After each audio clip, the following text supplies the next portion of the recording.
With the Iran war in full swing, and many Americans believing that Donald Trump began the war to distract from the Epstein files, we thought it would be more important than ever to just keep talking about Jeffrey Epstein, no matter what happens. We'll be doing a weekly breakdown of some part of the Epstein story every Friday. This week, we explore the connections between Epstein and the Iran Contra Affair, which was a huge embarrassment for the Reagan administration and showed the public how the world actually works. Was Jeffrey Epstein working for intelligence? If so, how did he get his start? And how far back does the story go? We'll be touching on these questions and more on this episode of the Jet Fuel Can't Melt Steel Beams podcast.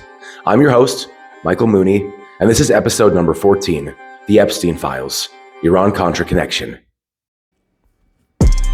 This is the age of misinformation, get information. No homosexuals, Democrats, or immigrants in your nation. I gotta think about anything else. I try to cope, but it's bad for my health. I don't even think that anything helps. This is the most paranoid that I felt. This is the age of misinformation. How could you be sitting so patient with all the sins that you'll be committed? Welcome to the show. The article that we're going to be going over today for the Epstein Files is from dropsitenews.com. It's called Epstein, Israel, and the CIA. How the Iran-Contra planes landed at Les Wexner's base. Dropsitenews.com is run by Ryan Grimm and Jeremy Scahill. I find it to be an amazing source. So dropsitenews.com has an entire area of their website that's dedicated to Epstein and Israel and does reporting on the connections between Epstein and the intelligence communities and basically is going through the Epstein files for us. So we reported on half of the articles that Dropsite did last season. If you want to check those out, those are episodes 8 and 9 of the podcast. Dropsite News is the kind of outfit that's continually getting sued for the kind of reporting they do. And they also helped with jmail.world, which I encourage you guys to go to if you want to look at the Epstein files by yourself. But here we go. So the article starts off with this paragraph. The New York Times article that's referenced in the Dropsite article is called The Untold Story of How Jeffrey Epstein Got Rich. You can look that up on newyorktimes.com. I can't say the authors' names because it's behind a paywall and I'm not going to pay for this. So I thought we'd start off the show with a few quotes from the New York Times article on Epstein, how he acquired his wealth, how he acquired his power, his ability to move these large groups of people. It starts off with him working at the Dalton School, which is this private high school. And he's like a math and piano whiz. This gets him really popular with the students and especially some younger female faculty. And it gets him so popular with the students that at one point, one of the students' parents sets him up at Bear Stearns with a gig. Bear Stearns is an American investment bank, securities trading, and brokerage firm. And so this is the point that Michael Tenenbaum from Bear Stearns takes Jeffrey Epstein under his wing. Jeffrey Epstein at one point is dating Michael Tenenbaum's daughter, which gives him this sort of air of invincibility at Bear Stearns, regardless of how well he's doing. And at one point, it turns out that Epstein completely faked his credentials to get in. He said that he had graduated from 2 different colleges. None of these colleges had even heard from him.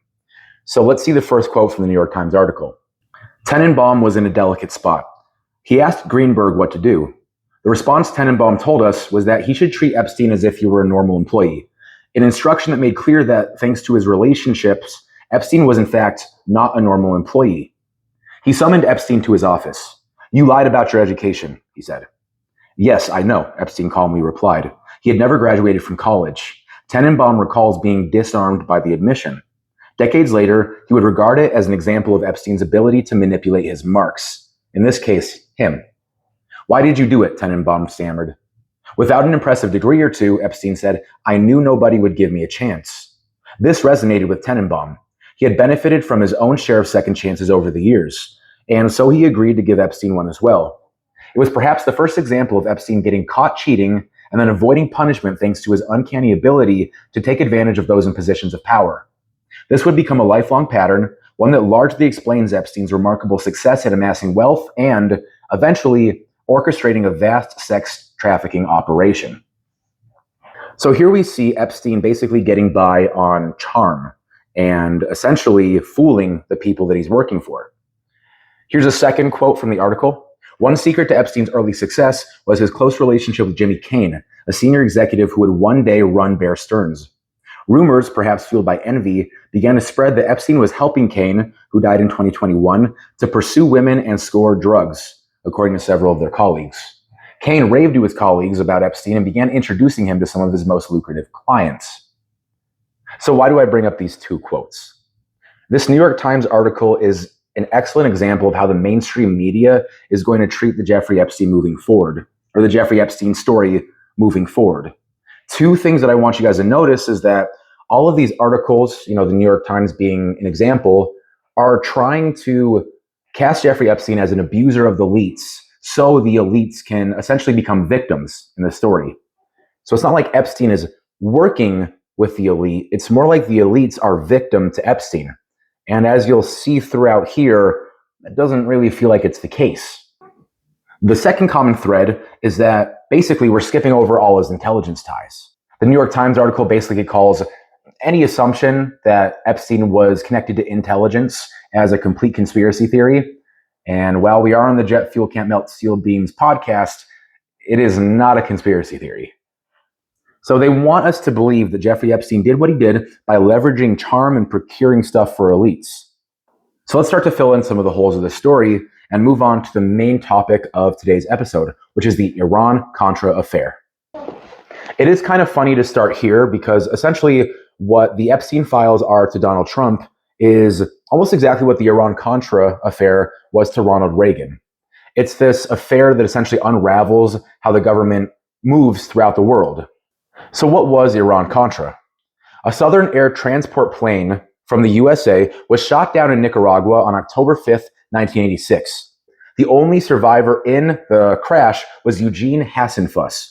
And he basically gave a testimony which exposed the US government being involved in a scheme to illegally sell arms to Iran by having Israel give them arms and then replenishing Israel. You see at the time, and this is right after the Shah was kicked out of power and you have the Ayatollah taking over in 1979, basically Congress had passed a law that made it illegal to negotiate with terrorists. And at the same time, Reagan had a very firm posture that he wouldn't be negotiating with terrorists. And so what do we see here? We see ourselves selling arms to Iran and at the same time taking those profits, which should not have existed, and began to fund the Contras in Nicaragua, which was a rebel group, to overthrow the leftist government in Nicaragua. This is part of a pattern of the CIA essentially overthrowing all these leftist governments left and right during the time. But we're not going to focus too much on Nicaragua today.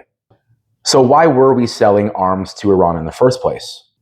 The official story is that between the years of 1984 and 1985, 7 Americans, including 1 CIA officer, were taken hostage in Lebanon. So what began after that was a series of exchanges where for every time that we had a successful arms transfer to Iran, they would provide us 1 hostage. And so we did eventually get all 7 hostages back. But there is a potential other reason. The CIA was covertly supporting China's weapons shipments to both Iraq and Iran during the Iraq-Iran war and didn't want either to become too big for regional hegemony. Once China was out of the picture selling arms to both sides, we basically had to come up with a way to get the arms to both sides. We could get them to Iraq just easily, but we could not legally get them to Iran, hence Iran-Contra. But now that we know what Iran-Contra is, how does Jeffrey Epstein get involved? We'll start off with a quote from the Drop Site article. Of course, it could be an extraordinary coincidence that Epstein shared a penthouse with an Iran-Contra lawyer, worked for an Iran-Contra arms dealer, and then, as we report below, moved the Iran-Contra planes to Ohio for use by billionaire retail mogul Leslie Wexner. It may simply be a coincidence that Ehud Barak, one of Epstein's closest friends, was the head of Israel's military intelligence during the planning for Iran-Contra and supervised the CIA's first delivery. But it might also be something the Times should be looking closer at if they're so inclined. That is a pretty sick burn. So who is the Iran-Contra lawyer that we're talking about? The name is James Pottinger, who was introduced to Epstein through his friend George Lease. So Stanley Pottinger is basically one of the main figures that goes down for the Iran-Contra scandal. In the fall of 1980, the FBI placed Cyrus Hashemi, an Iranian banker, under extensive electronic surveillance, recording tens of thousands of conversations over a 5-month span. The tapes revealed that John Stanley Pottinger Hashemi's attorney, was helping the Iranians circumvent the arms embargo using phony invoices and overseas shell companies. The Senate Foreign Relations Committee later found that the CIA was involved in planning the arms deals and had met with Hashemi in Pottinger's office. Pottinger, as it turns out, was working together with Epstein in New York. Pottinger had previously served as an assistant attorney general under President Richard Nixon. Now, he joined up with another crook, and the two men rented a penthouse office together on Central Park South, according to the New York Times. The Times report that Pottinger and Epstein were pitching tax avoidance strategies for wealthy clients and noted that the business partnership was short-lived. In 1984, Pottinger was identified in a federal indictment against Hashemi for illegal arms exports, and Hashemi fled to England. Pottinger escaped prosecution after the FBI's incriminating tapes of his conversation mysteriously disappeared. He went on to make a fortune on real estate deals in the 1980s and became a New York Times best-selling novelist. How awesome. His Times obit from last year reports that his final spy thriller remains unpublished. That is sad. Hashemi died in 1986 after being infected with a rare and virulent form of leukemia that was diagnosed only days before he died. His death was later alleged to be foul play. So this is a string that we won't really be pulling on in this episode, but you can't really read the Epstein files with a bunch of people not mysteriously dead, like a year or two after they reveal things, whether it's from leukemia or a heart attack or, suicided. It's pretty common, I would say. So you basically have Stanley Pottinger and Jeffrey Epstein and Pottinger's brother living together and pitching these shell companies to wealthy clients. And that's basically all the New York Times wants us to believe. That quote was from the Drop Site News article, but here's what the New York Times article says for the same kinds of information. It says Epstein had been spending extravagantly, and despite his lofty compensation to Bear Stearns and his work for George Lease, he found himself strapped, even occasionally bouncing rent checks. Back in New York, he joined forces with John Stanley Pottinger, a lawyer who had recently left his senior post in the Justice Department, Nixon's Justice Department. Epstein, Pottinger, and Pottinger's brother rented a penthouse office in the Hotel St. Moritz on Central Park South. The broker, Joanna Cutler, told us that Epstein initially stiffed her on the commission. This is also a theme that we're going to see quite often. According to Epstein's friend Bob Gold, Epstein and the Pottingers pitched tax avoidance strategies to wealthy clients, including some whom Gold believed Epstein met through Bear Stearns. The short-lived business partnership had not previously been reported, and is especially noteworthy because decades later, Pottinger would team up with Brad Edwards to represent scores of women who accused Epstein of sexually abusing them. So you have Pottinger circumventing these laws that we have to send the arms to Iran by creating these phony invoices and overseas shell companies. And then you have Jeffrey Epstein living with Pottinger, doing basically the exact same thing to the wealthy clients that they have to skip out on taxes. So if Pottinger was using what he and Epstein were working on in Iran Contra, I think we see what starts to fill in a lot of the holes here. This is almost certainly because they don't want to reveal Epstein being part of Iran Contra. So there's only one problem: how to fund Iran Contra. So Iran and Israel, much like 2026, they don't trust each other. Israel wanted cash up front for this deal, and Iran would only pay after delivery. So how do you bridge that gap? A lot of the money was basically fronted. And who fronted the money? None other than Adnan Khashoggi.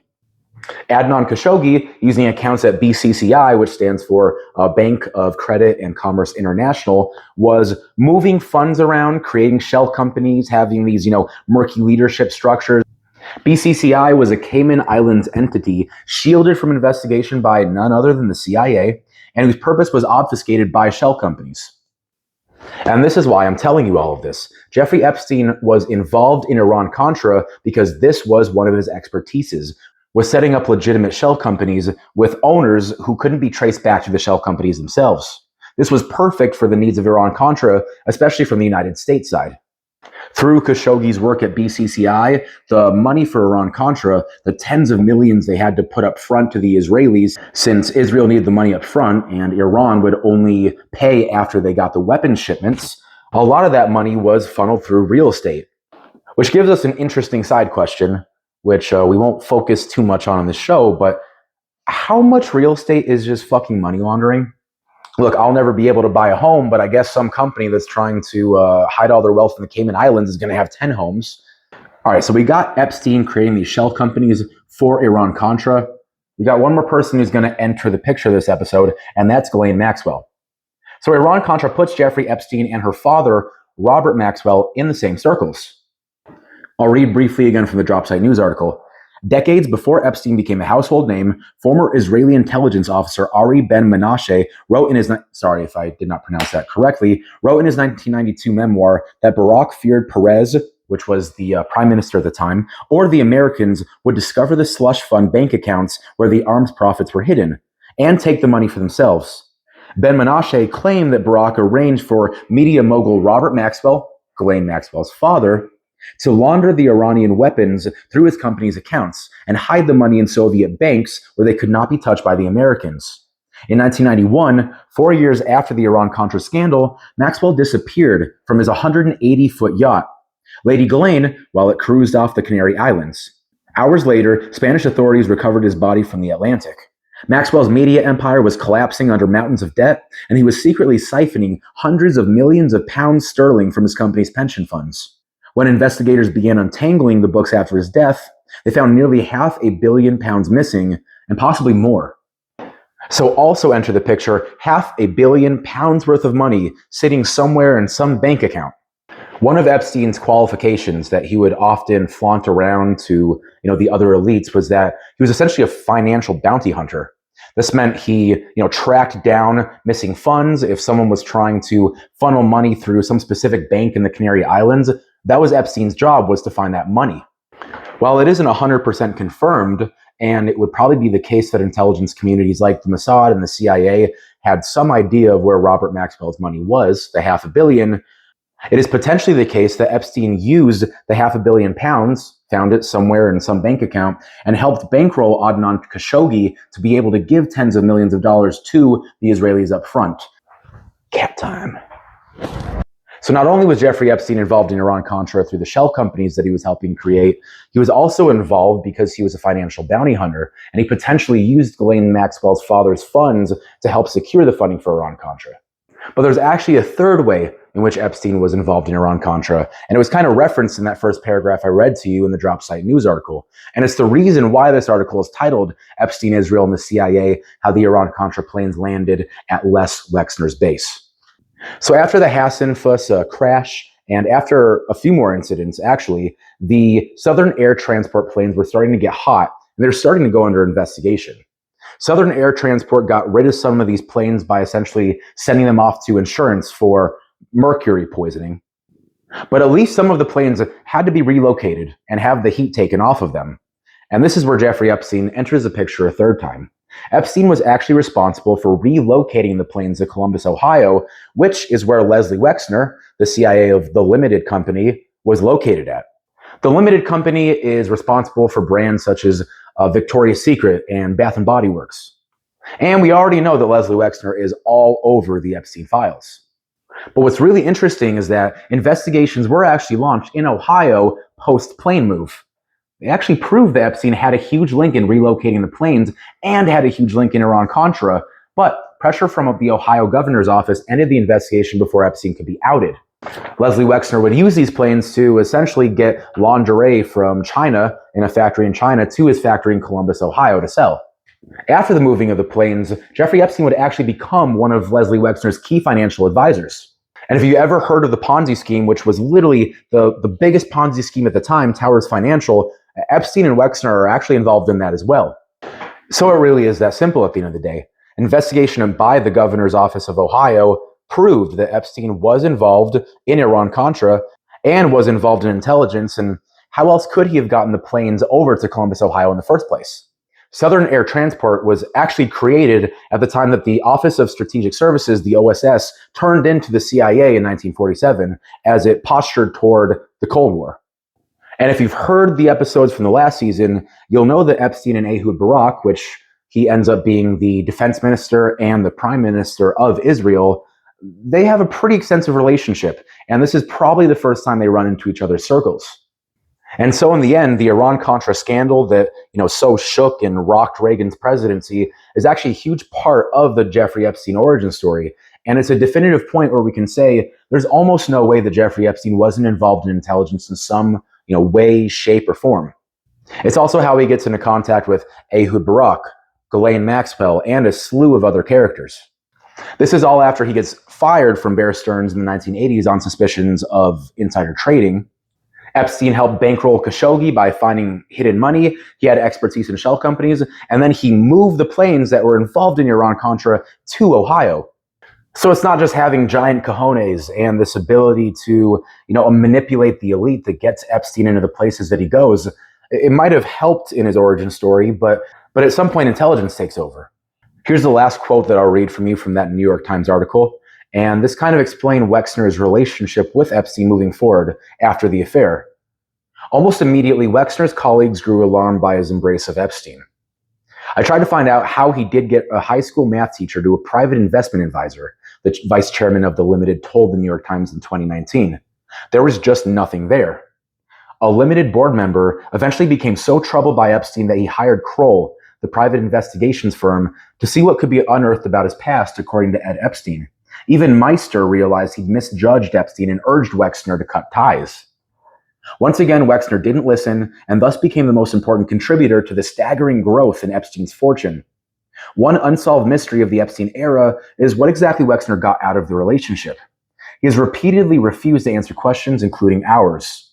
But Epstein's modus operandi with other wealthy men, including the private equity billionaire Leon Black, we'll talk about him later, was to instill fear that their finances were a mess, that their advisors and even family members were inept or exploiting them, and that only one man had the wherewithal to save them. I'll fill in the blanks here, Jeffrey Epstein. It sounds like a good story, but it's a story that has quite a lot of holes in it, and I hope we filled in some of those holes today with the Iran Contra affair. But for now, just know, it's not rocket science. Epstein was involved with intelligence. And when America needed to send illegal arms to Iran, Epstein was there. He was there with the shell companies. He was there with the moving of the planes. And he was there to potentially even find the money that would finance the entire project. Hopefully this gives us a bit better of a framework for understanding moving forward how Epstein operated. It isn't so much that the elites are being taken advantage of Epstein. It's more like the elites are working with Epstein on these intelligence goals. And when the thing that you can't give voice to is the main part of the story, your story, like the New York Times article, is just going to have a lot of holes in it. And that's the episode. There will be new Epstein Files episodes dropping every Friday morning. And I'm working on other ones, like an episode on birtherism and one on central banking. The Instagram handle is Hey I'm a Rapper. And if you want to email the show with any topics you want addressed, it'd be info@jetfuelcan'tmeltsealbeams.com. Thank you for listening, and I hope you have a great Friday.